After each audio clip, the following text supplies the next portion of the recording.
ladies and gentlemen, friends and neighbors, and ships in the beta and alpha quadrants. I am your host, Josh Pritchett, and this is Engaging with PICARD on the Movers and Shakers Unlimited Network. And before we get started this evening, I would like to introduce you to our special guest co-host this evening. He is a blogger and convention reporter. Please give a warm welcome to Scott Cucullu. Hello, everyone. Hello, Josh. Hello, Scott. Now, this is the first time you and I have met. Right. So tell us a little bit about yourself. How long have you been a Star Trek fan? Since I was a kid, since I could watch movies. I can't remember my first one, but my favorite Star Trek movie is Wrath of Khan. And I love the TNG series. That's always... like yesterday's Enterprise, my favorite episode for that series. I like the TRS series. I always tell people watch Deep Space Nine because I feel like that's an underrated Star Trek series. I agree. I love the Dominion War stuff. And of course, Star Trek Voyager. I remember watching that on UPN every I forgot weeknight. I forgot what day it was, but Tuesdays. Tuesdays. Yeah, I remember that. That was fun. And of course, Enterprise. I used to watch that, and I love when they did the mirror episodes with that certain theme song they changed. Well, I loved it. First Contact. I like when they did the TNG stuff, and the JJ verse. I like Star Trek Beyond more, but overall, yeah, it's just been a Trekkie since I was a kid. Well, we're definitely going to get along because Star Trek Beyond is my favorite of the Kelvin timeline movies as well. Same here, yeah. I was very excited a couple weeks ago when I found out. Oh yeah, they are going to finally do the fourth Kelvin timeline movie. So fingers crossed. Yeah, hopefully it doesn't take a while to come out. Yeah. So I'm glad we got most of the cast back. So it's something to really be excited about. It's a good time to be a Trekkie, I think. With definitely 4 shows out there and some new movies coming out and more shows and other projects in the development. So I'm very excited about what's coming down the pipe.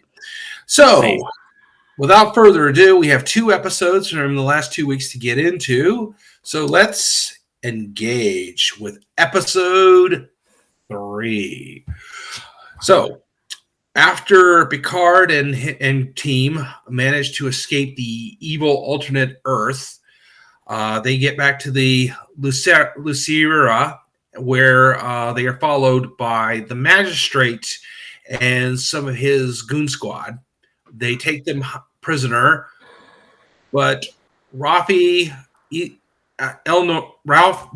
and Seven manage to get loose and fight back and get the phasers away from the Magistrate and his goon squad and disintegrate them. Unfortunately, Elnor has been fatally wounded and they have to rush him to the biobed. But at this point, a lot of things are going on. They are attempting to warp into the past. And they're also, at the same time, Dr. Girardi is trying to hook the Borg Queen into the Lucera engine and main computer. But they managed to warp back in time to the 2020s. Unfortunately, the use of power and having to keep the Borg Queen alive results in they don't have enough energy to use the biobed to save the Elnor. So, Scott, you want to pick up from there?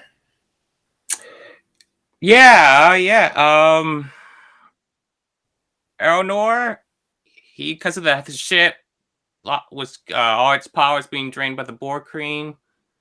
He passed away. That really rattles Raffi, and as we see as this episode goes on, that gives her a purpose to fix the timeline. She even believes that if she believes that we'll do this, he'll be back. He'll come back alive. I think he will. Either by fixing the timeline or some random reason he'll be back. It just feels like how they're leaving that up. Um, yeah, I really like the slingshot around the sun. Reminded me of Star Trek 4, The Voyage Home. I like how Captain Rios kept telling everyone how fast they're going in warp, just like in Voyage Home. Mm-hmm. I like that. The effects looked really good. And so far, I'm liking the Borg Queen stuff. That's cool. I love that what's going on there. But yeah, they have a mission. Raffi, 7-9, Rios go on a mission. They get their outfit, try to make it look like 2024 outfits the best they can. The transporter's not going well. It's wonky, just like we saw kind of in Forge Home. 7 transport, I think, in a park next to a girl who thought, "Oh, you're a superhero," and 7-9 ate it up. It's like, yeah, with a wink. Raffi ended up in a homeless park, but she's like, someone had her at gunpoint, but she's like, she took care of it, and she even took the guy's money. Of course, 7 met up with Raffi. Poor Rios, though, the transporter messed him up. It had him, I think 20 feet in the air or something. Then he hit his head on a beam and then lit on the cement. He also dislocated his finger or fingers. So he, like to say, don't end up in a hospital. No butterfly effect. We can't have that. Sadly, he ends up in a hospital. His badge gets taken. So he tries to get that back. But yeah, that's whole scenario's there. Then we have 7 and Raffi trying to pinpoint. I think they mentioned the Watcher right now. I'm not sure. That might be skipping ahead too soon. But yeah, they go to a tower. They try to pinpoint an area. Downtown Los Angeles. And they find a location. They talk to a security guard just to say, yeah, we're here to see like Kevin and everything, but it works. But yeah, Rios definitely had the bad deal. So he's pretty much their Chekhov. They have to rescue, as we see in the next episode, and so forth. As for Picard and Agnes, they're dealing with the Borg Queen. They're dealing with everything, which... yeah, I'm really digging that. And yeah, it's all about fixing the timeline. Oh, yeah, Q did show up earlier when there were a crash landing, when Picard, I guess, was taking over the ship to land in France, in his future home. But I wish we had a little bit more Q on that. But other than that, yeah, fix the timeline. Oh, yeah, there's Leah Thompson's first time directing a Star Trek episode. And it was fast paced. I liked how the pacing was too. Let me just go to one more thing about episode 3 before we jump into 4. Sure. So my favorite part, this is before we get into awesome and not so, but is the scene between Jurati and Borg Queen. Jurati convinces Picard to let her link into the Borg Queen and attempt to draw her out of this coma that she's apparently in. Yeah. And it is a real battle of wills between them, where the Borg Queen is starting to go into Jurati's deepest thoughts and memories and mess with her emotions. Ultimately, Jurati is able to overcome it and manages to secure the key information that Picard needs to find the Watcher. And the Borg Queen looks at Jurati and says, "You have done something very dangerous. Mm-hmm. You have impressed me." It's like, ooh. And I couldn't help, and I've talked with a friend about this, I couldn't help but think Silence of the Lambs. Yeah. There's a whole... the Borg Queen help, yeah. There's a whole Hannibal versus Clarice kind of thing going on, but which we will get into more in season 4. So with that, we shall jump into season 4. Not season 4, episode 4. No problem. Everybody. It's been a long week. Okay, so episode 4, and as Scott was pointing out, was directed by Leah Thompson. In case Back to you are back. not familiar who we're talking about the Leah Thompson, i.e., Marty McFly's mom, who knows a thing or two about time travel. So, so basically, Chris is in a ICE detention area without the full use of the Sarah's computers and transporters. It is much harder than usual to find him.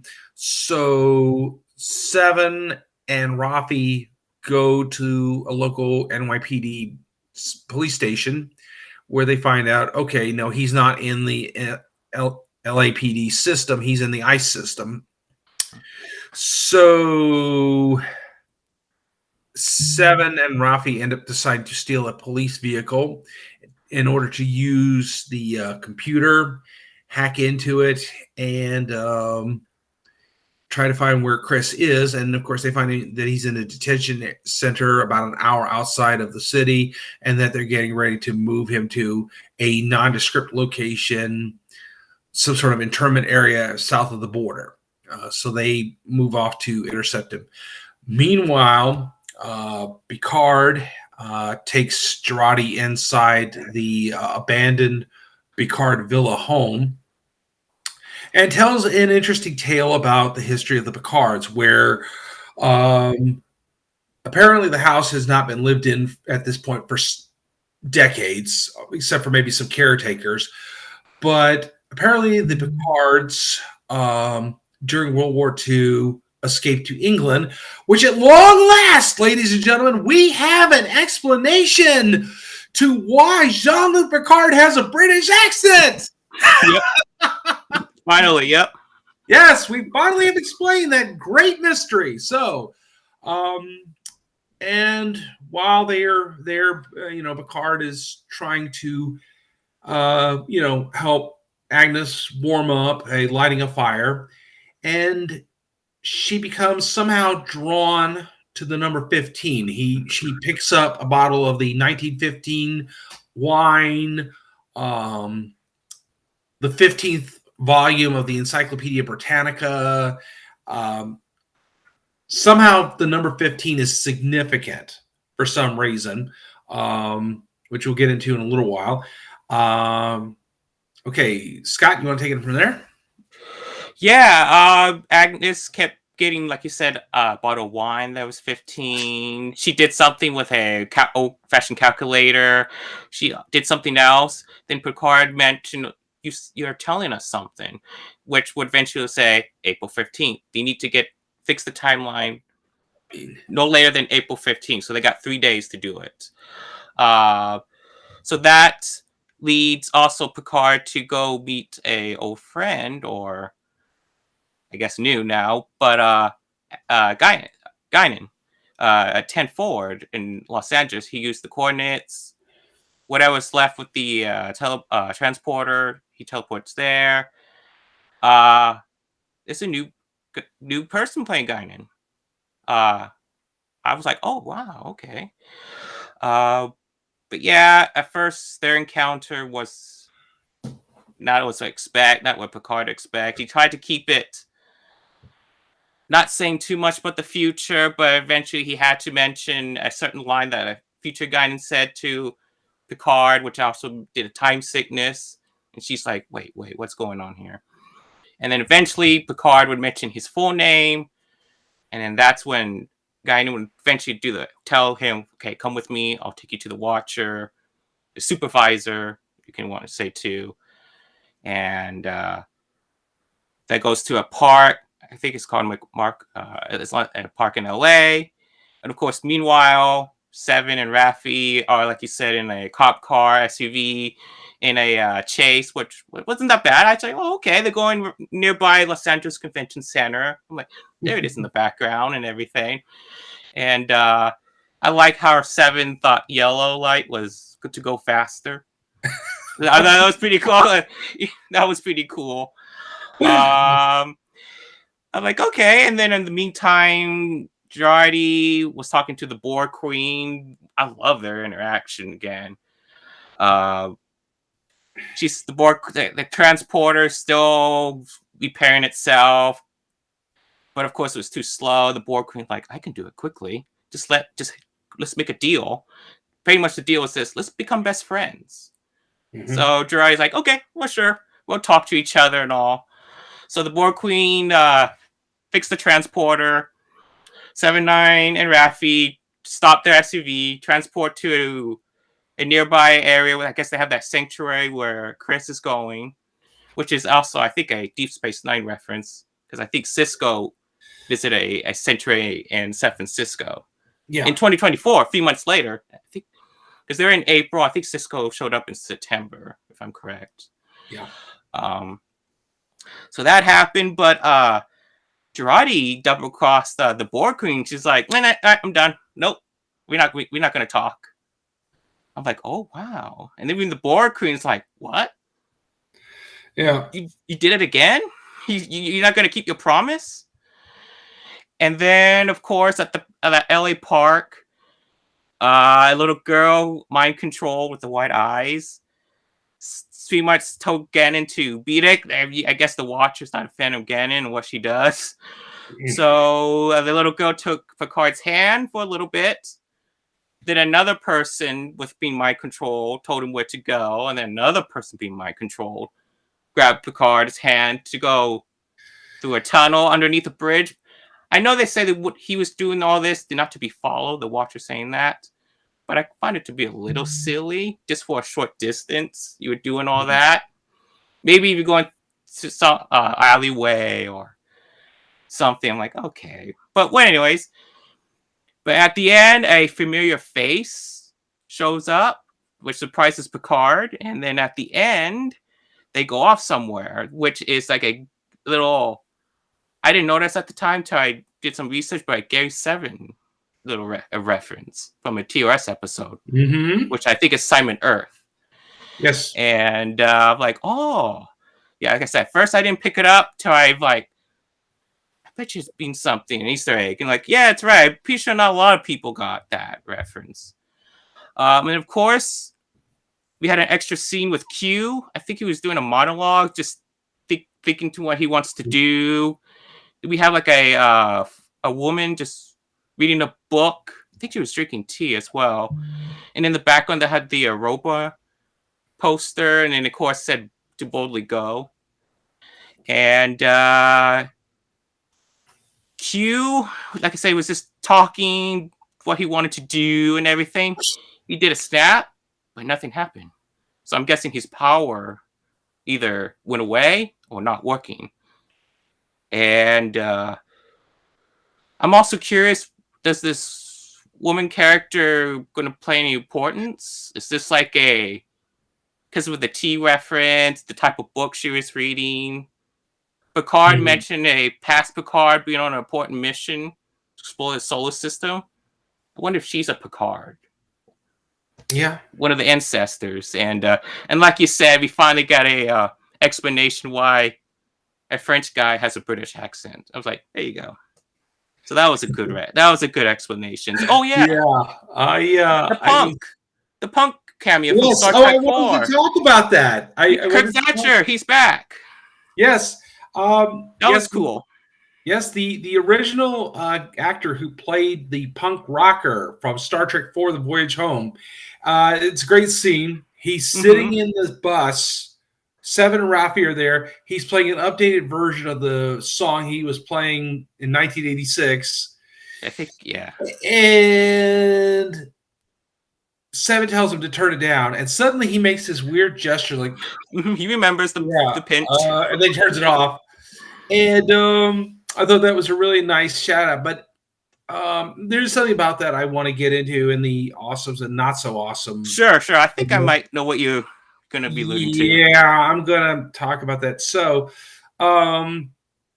yes. So the person that Picard meets is Lars, but without her Romulan ears. So what's going on here, guys? I mean, something's confusing, but I am glad you picked up on the Gary 7 reference because I've been thinking that too Mm-hmm. when they started mentioning the Watchers. Because Gary 7 was just a little background here for folks. The episode Assignment Earth was another episode in which the Enterprise used a slingshot maneuver to go back to 20th century Earth. And while there, they encountered a guy named Gary 7 who was sent by an undescribed race of aliens to monitor Earth and keep it from destroying itself. And apparently, this was going to be a Star Trek spinoff that Gene Roddenberry had come up with. Unfortunately, it did not take off, but it has been for decades. A lot of things have been written about Gary 7 and his sidekick, who's played by Terry Carr, and what their adventures were. But including Gary actually for a time mentoring Khan Noonien Singh. But again, that's not exactly canon. That was a great series of books, though, written by Greg Cox. If anybody's interested. Now getting into the awesome and not so awesome. Okay, starting with the awesome. Obviously, I really like the punk rocker in episode 4. It's a very nice shout out to Star Trek 4, one of my favorite of the Star Trek films. Another thing I thought was awesome, of course, as we explained, how Picard has a British accent. Obviously, his family spent a lot of time in Great Britain during and after World War II. I love the back and forth between Agnes and the Borg Queen. That is creepy. I think that's my favorite part of this entire story arc so far. And I am really intrigued by what's going on with Q. I mean, Picard said it best in episode 2. Q, you don't look at all well. Like, he doesn't, he's going insane, that something is wrong with him. And I don't think Q knows either. Also, one other thing is I like a lot of what Guinan said about the current state of Earth. At this point, it's not at its best, and she has lost all hope in humanity. And Picard is working to try to get her to hope again. I think that's really awesome. It's a great back and forth because she so many times had to help him keep his hope alive when he was, when they were together on the Enterprise, and now he's sort of returning the favor. Scott, what did you think was awesome before I get into my not so awesome? So. Like I said, the punk, I like that reference. Let's see here. The pacing, like I said, another, again, with the episode, I like how the pacing was in this episode.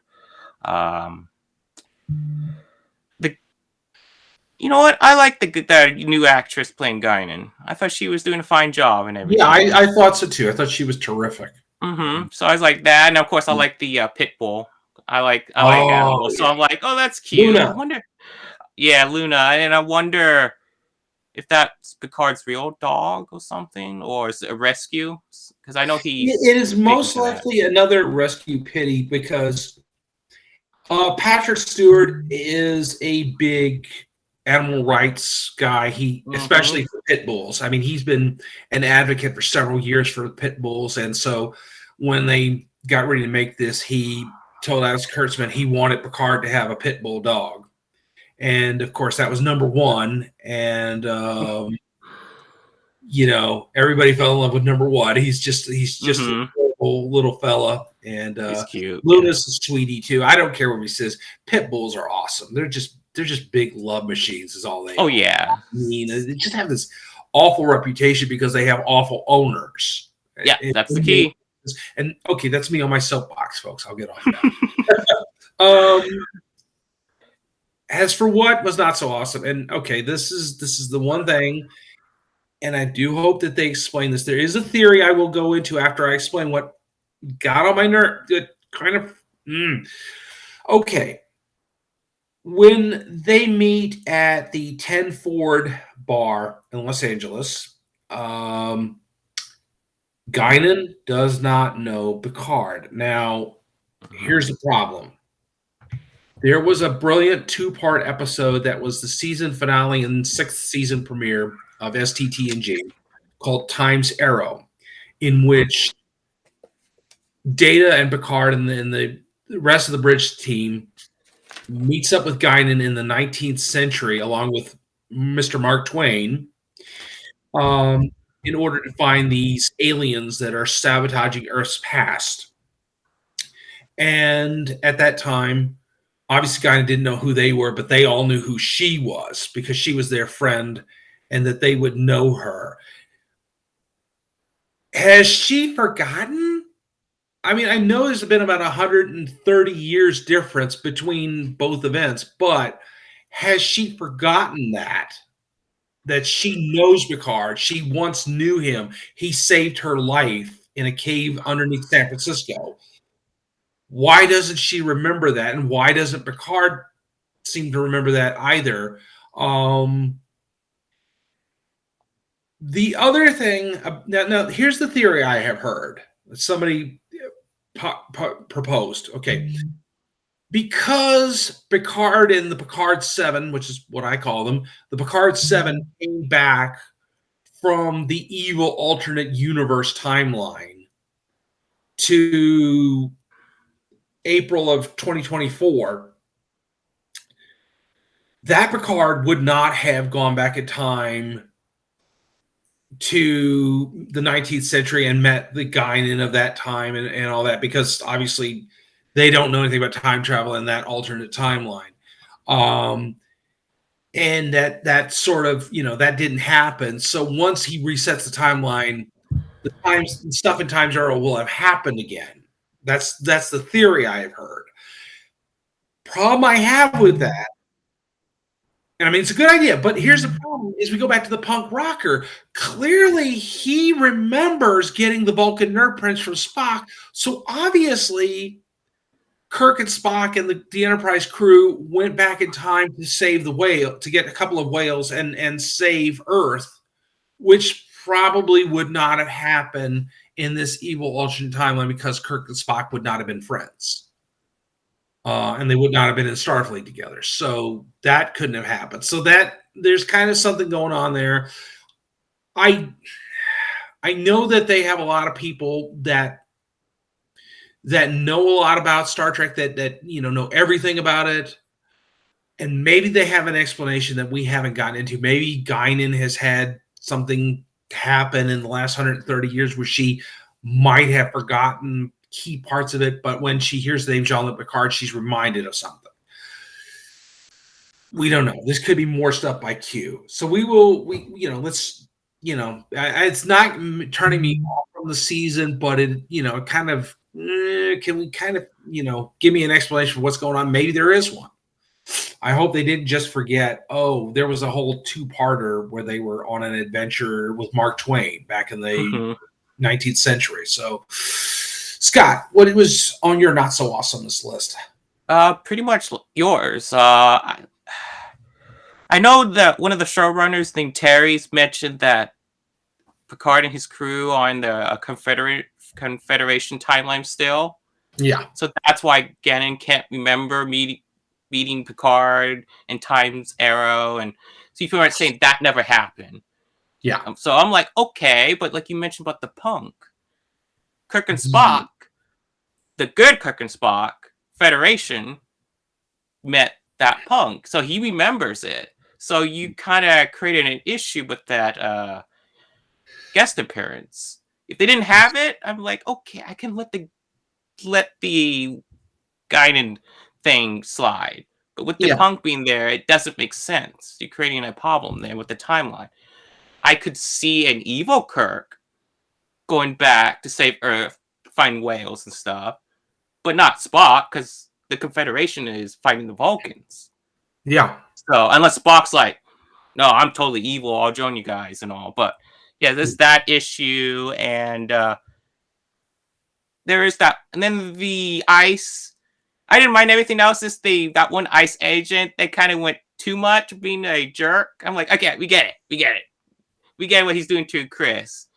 So it's a little too, like, okay, now it's getting a little laughable with the dialogue. But I did like what Chris said. The agent, reminded him of Ferengi. I did like that little line there. He's got a face like a Ferengi. Yeah, that was good. And even 7 and 9 and Raffi had little quirks too. That was funny. Like she shows her anger well and everything. 7 mentions it. Yeah. So I like that stuff. The funny thing is just how high speed our world is right now. That scene where 7 is turning Raffi around away from the desk, and Raffi's like, that's already become a GIF.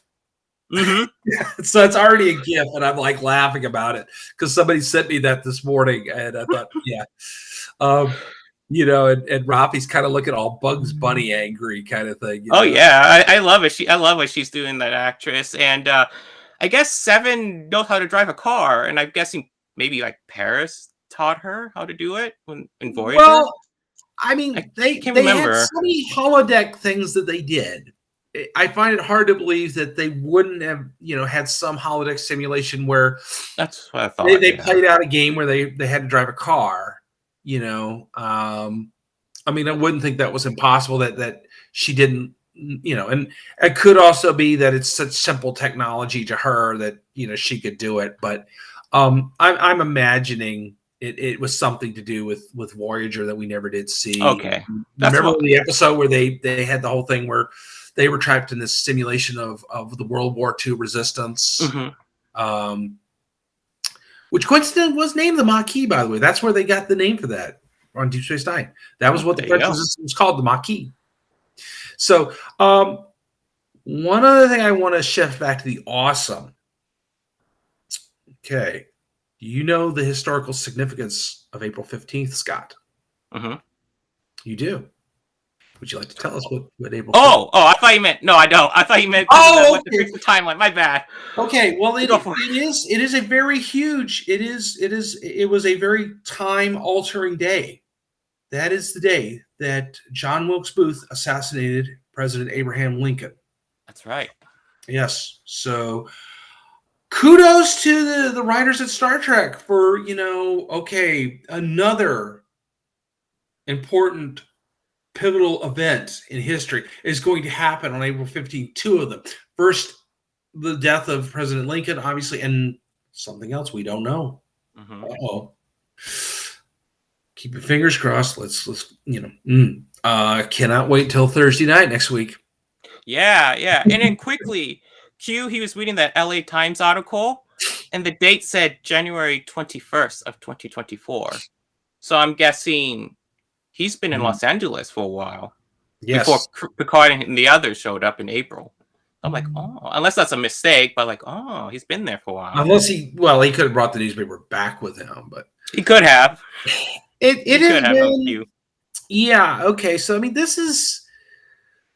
This is what's kind of going on here. This is what's okay. This is what I'm. Come on, hurry up and tell me what's going on. I'm getting antsy like a little kid at Christmas here now because we got this whole thing going on where Q said that this was all Picard's fault. Picard thinks that Q has done something in the past to change time, but why is Q now saying you did this? This is your mistake. You created this world, and you want to blame me for it? How typically human. And it's like, obviously, Q is completely confused. He doesn't know where he is. He's just kind of off. Everything is off. Something's going wrong here. So clearly he wants Picard. He knows enough to need Picard to change things back. And but we don't know what's going on here. And I don't think Q does either. I think Q is completely confused. There's one idea I've had going on for the past couple of weeks. What if there's a war going on possibly between the Q continuum and the Borg? What if there's something about April 15th that is a pivotal moment in this war between them, and given the fact that time travel and the Q's unlimited powers, it was basically, you could have the thing like the Time Wars in Doctor Who, where it could be, because the continuum is like time is not going in one direction; it's going in several directions. You're just on one track here, and there's several things that are going on. But it is it's very confusing but wonderful too, because I'm excited. I want to know what's going on here, man. Keep me going here, and I almost wish you could just binge watch the whole season at one time, because it's driving me nuts. But I'm hanging in there, keeping fingers crossed, and I'm hoping that we don't have this sort of situation which we've had at the end of last season of Picard, where okay, the last 3 episodes just kind of shanked the ending. They shanked the landing, as a friend of mine says. So I'm hoping that this stays strong from where it was at the beginning a couple weeks ago to the very end, and keeps us going. So I know you said you liked the actress playing the Borg. What else do you think about her? I mean, she's really good. She's one of the best Borg queens really I've ever seen. Yeah. The actress is doing a good job. She reminds me of the First Contact Borg queen, and of course, the parents of Voyager. I'm curious what the Borg queen's motive is. So the Agnes and everyone else gotta be careful. I also wonder if Agnes is a maybe gonna be a future Borg queen. Maybe that's who we saw at the end of episode 1 before the ship exploded. Yeah, that was something. I mean, that's been one of the theories that's been passed around, is that it could be Agnes, and right now she is definitely in the lead as far as suspects go. But there's also some thoughts it could be Picard's mother. They could have cloned Picard's mother as a weapon again when he was Locutus. That could have come up. Clearly, there's something going on with Picard's family, with his mother. I think there are some hints that things were not as idealistic in the Picard household as we once might have thought they were. I mean, we do know from the episode Tapestry, Picard did not have a particularly good relationship with his father, that his father had not wanted him to go out to Starfleet Academy, and certainly Robert, Picard's older brother, echoed that, but later seemed to be like, no, that was where you were always meant to be. That there was there was a real conflict there that we never really understood. It was more, I think now it was something more than just, I want you to stay here and help tend the vineyards and all this other stuff. I have your best interest at heart, Jean-Luc. No, there's something very hostile and very dark going on here. And I think, I don't want to go too far, but I think that based off of some of the interviews I've heard with Patrick Stewart talking about his own real life father and the relationship he had with Patrick Stewart's mother, it was quite abusive. He was a very difficult man to get along with. He suffered with post-traumatic stress disorder from World War II, but apparently, according to Patrick, some of his problems had started well before the war, because his oldest brother was 16 years older than him, and he said that, and apparently they did not get along at all. So, I mean, Patrick Stewart's brother and his father. So, but I don't want to give anything away. I don't want to, I mean, we could all be reading this very wrong, but I don't think so. I think that Picard is being forced to, as he's trying to save the future, he's having to fix his own past or confront his past. And I think he's on a very painful journey, and it's all going to tie together somehow. Scott, what are your other thoughts on anything I've said?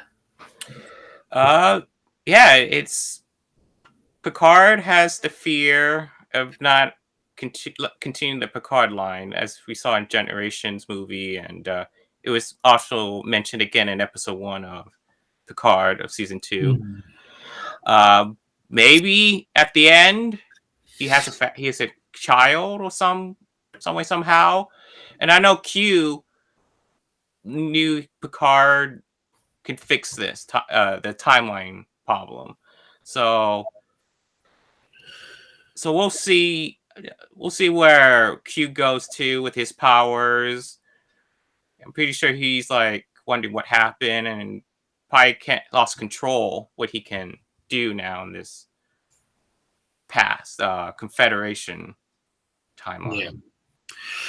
I mean, it definitely, in episode 2, you had the whole scene where Q actually slapped Picard. Mm-hmm. It's like that was something he'd never done before, and he looked terrified. Mm-hmm. So, has the Confederation found a way to destroy the Q continuum? Maybe, or what's happening in the timelines, it's affecting it too. So yeah, something needs to be fixed. Something has to be fixed soon. Yeah, before April 15th. I mean, before yeah. So, counting down here, folks, and it's pretty much a nail biter in this season. I think there's a lot more intensity, a lot more action than we had in last season. I'm impressed with it. They clearly have a much bigger budget, I think. Well, I mean, you got to consider that. I think they're able to do a lot more with the show, and I think that they have. I mean, today with the way they do shows, and that they're able to use a movie style budget. And I think, given the fact that they're limiting themselves to 10 episodes, means that they have 10 quality episodes as opposed to 24 episodes, 10 of which might be really good, and then 5 of which would be good. And then you have a few that are mediocre, and then 1 or 2 that are just bad. I'm thinking like various later seasons of the X-Files and things. So I think that doing this more like a BBC type of thing, where it's like, okay, you have 6 or 8 episodes in a season, and then we're only going to do 4 or 5 seasons, and that's how we're going to tell this character's story. We're not going to draw this out over 10 years like they would have done with MASH or Cheers or something. There's going to be a beginning, middle, and ending. We're not going to keep this going indefinitely. And I think that's a good choice, especially with Patrick Stewart, and that it's so great that they were able to get him to come back and do this. But I think it is funny that he said he was never going to do Jean-Luc Picard again. They got him back, and he's also said, "Well, I wasn't going to do Professor X either." But it looks like Marvel got him back. So, Doctor Strange, Multiverse Madness. Patrick, take my advice. If you're watching us, and I know you are, Patrick, never say never, buddy. I'm telling you. You'll never follow through, man.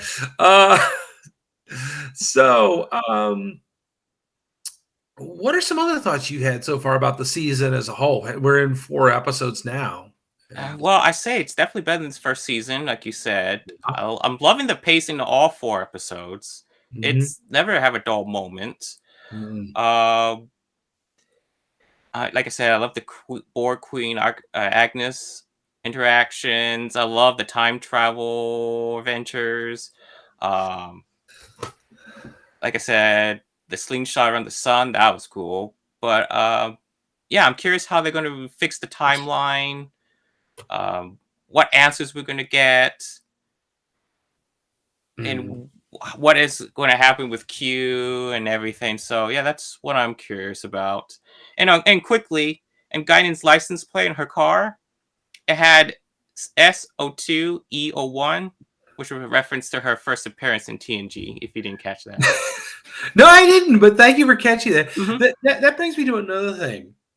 Some people have been asking online about 10 Ford. Okay. Oh, okay. Yeah. Yeah. Did she name that? Did she move the name of the bar to the Enterprise? And no, I think it's just a happy coincidence, because if you go back to the specs of the Enterprise D, the bar was located in level 10 Ford section. So it was just this happy coincidence. She had a bar on and off for centuries on Earth on number 10 Ford Street in Los Angeles. So somehow she had another bar that was literally in the 10 Ford section of the Enterprise. So it just kind of has been this weird thing. I mean, I guess, if you want to go with the idea that, okay, Girardi is picking out the number 15 and somehow Guinan is picking out 10 Ford. So, yeah. So obviously, maybe that's why she didn't come over to the Enterprise E. There was no bar in the 10 Ford section. So Maybe, yeah, but yeah, I appreciate back to Los Angeles. Yeah. Yeah, it's just like we've got with Picard having the British accent, even though he's French. I think that's the explanation why she got her name, her bar name on the Enterprise D. Yeah. Like, yep, 10 Ford. That's why. I'm like, okay. Yeah. Well, that's literally in the specs. If you go back and look at the old technical manuals, and yeah, me being the giant geek I am, I'm secretly trying to build my own starship. I don't blame you. If I could just get the dilithium converters and the artificial gravity working, I'm ready to go. Yeah. But yeah, I think that's I think that's a good point, and thank you for bringing that up. I totally missed that. So as far as theories of what we think is going to happen, I think that given the fact that in season 3 of Discovery we had the whole thing where Giorgio and Michael met the Guardian of Forever, which was a tremendous. I was blown away by that episode, especially when he said, "I am the Guardian of Forever." So, are we going to find some new version of Gary 7 or somebody left behind? Obviously, the actor who played Gary 7 has passed away many, many years ago. So that would be very interesting to see. I also think, and this is based off of a photograph that I saw about a week to 10 days ago, which had Patrick Stewart sitting outside with Maria Sirtis, Jonathan Frakes, Anna Barbour. I'm mispronouncing her name, the actress who played Dash. And LeVar Burton and Michael Doran were there. So I'm wondering what's going on, guys. Well, I hope they show up. If they're due, the others. Well, yeah, I mean, of course, the thing is with Michael, and I don't blame him for this, he doesn't want to just come in for a 5-minute scene. He wants to be in as many episodes as possible. And I don't blame him because, he's got to sit for 3 hours and put that makeup on. Number 2, it is a huge undertaking for somebody to try to remake that forehead and hair piece for him. So it would not be cost effective for him just to come in for a couple of minutes and just film like a 5-minute scene. He really wants to be involved, and I don't know how they're going to work Worf and into that. So what are some theories you'd like to pitch? Well, quickly, I'm guessing for the how Worf can fit in, I'm guessing maybe like the end of this season when Picard and everyone returns through the original timeline. They're like, there's Worf and everyone. Maybe we'll finally see the Enterprise E, see what's been up with that Sovereign ship. With me, I just want to know what's with Europa, how important that's going to play in the storyline. Like we mentioned earlier, the woman character I don't think he has a name. Is she a Picard ancestor? Where the Picard's mother storyline is going to go, and maybe it'll lead up to he'll finally have a family and have a kid or something like that. But yeah, it's really I'm curious about the Europa mission, how important it's going to play in this storyline for this season. Me too. They keep mentioning it. Poster in episode 3, you saw a poster in the homeless camp, and once again in episode 4, same thing. So they really homing in like, don't forget. Oh yeah, and Guinan, she's gonna come back, the young one, because even Picard said, don't go anywhere, stay where you're on Earth. So she's gonna come back. What role she's gonna play again to help Picard and everyone? So, I think she's going to play a very pivotal oh, role. definitely. So, Um, I am very curious now. Well, I mean, of course, as we know, Picard had his body replaced last season. hmm Can he have children in this new body? Well, apparently, I guess he can. he could, Um, unless Q says, "All right, you did it. Here's my gift. You're human again." He could do you're that. human, and then maybe he and Lars have a child together next season. That's a possibility. It's a possible, Um, yeah, because he's regrets that ever since his brother had a son, but after what yeah, happened, and tragically, yeah. his nephew dying and all, he's always Well, regret that the Picard line won't go on or end with him. So, yeah. Well, I mean, and obviously the novels. Excuse me. Excuse me. no problem. Obviously, the novels, as much as many of us have enjoyed them over the last 30 some odd years, they're not actually canon. And of course, in the novels, Jean-Luc gets married to Beverly, and they have a son named hmm Robert. And so he is carrying on the family timeline. I mean, the family lineage.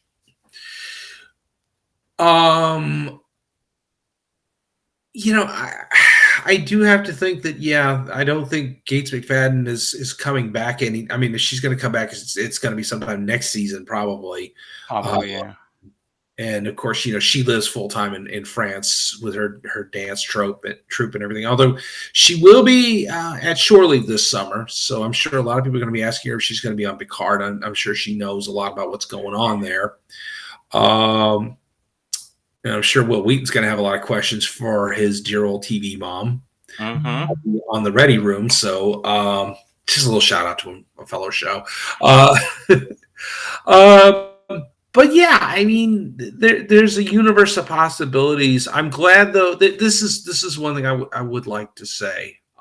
Aside from the reference to the new Stargazer, which incredible ship, I absolutely love it. It looks good. Oh, I loved it. The look and everything. I'm absolutely loving this thing. I'm glad that so far this season we're not seeing a whole lot of TNG era characters other than Picard, because yeah, it was great seeing Deanna and Will again and seeing what they've been up to and seeing Data again. hmm But this show should stand on its own, even though it is got a direct connection to the Next Generation era. We got this other group of characters. We've got Chris, we've got Agnes, we got Rafi, we got Eleanor, we got Dosh.